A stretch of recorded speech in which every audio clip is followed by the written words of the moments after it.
هاجر. من ربنا؟ الله. أين الله؟ في السماء على العرش. ما ديننا؟ الإسلام. من عدونا؟ الشيطان عليه الله. ما هي قبلة المسلمين؟ القرآن. ما هي قبلة المسلمين؟ الكعبة. أين الكعبة؟ في مكة. ما هو كتاب المسلمين؟ القرآن. ما هو القرآن؟ كلام الله. ما هي كلمة التوحيد؟ لا إله إلا الله. ما معنى لا إله إلا الله؟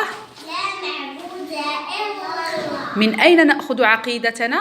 من القرآن والسنة. أين الله؟ في السماء على العرش. ما الدليل من القرآن على أن الله على العرش؟ الرحمن على العرش استوى. ما معنى استوى؟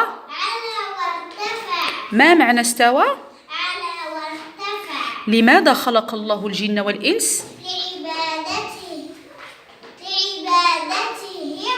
وحده لا شريك له. ما الدليل من القرآن على أن الله خلق الجن والإنس لعبادته؟ وما خلقت الجن والإنس إلا ليعبدون. ما معنى يعبدون؟ يوحدون. ما معنى لا إله إلا الله؟ لا معبود إلا الله. ما أعظم عبادة؟ التوحيد. ما أعظم معصية؟ الشرك. ما هو التوحيد؟ إفراد الله بالعبادة. ما هو الشرك؟ عبادة غير الله مع الله. أحسنتي. كم أقسام التوحيد؟ 3. ما هي أقسام التوحيد؟ الربوبية والألوهية والأسماء والصفات. أحسنتي. هل تحبين رسول الله صلى الله عليه وسلم؟ نعم نحبه كثيرا. رسول الله صلى الله عليه وسلم اسمه؟ محمد. أبوه؟ عبد المطلب. أبوه؟ عبد الله. أب- عبد الله. أمه؟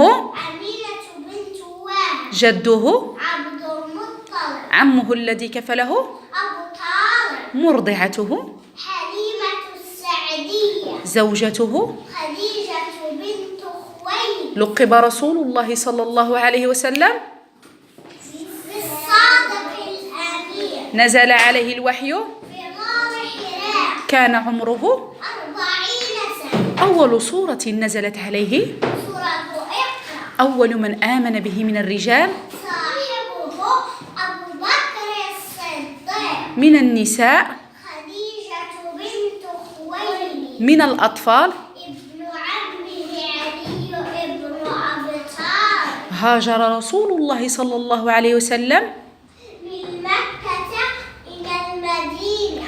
بنى رسول الله صلى الله عليه وسلم أول مسجد في الإسلام اسمه قباء. وآخر من المهاجرين والأنصار.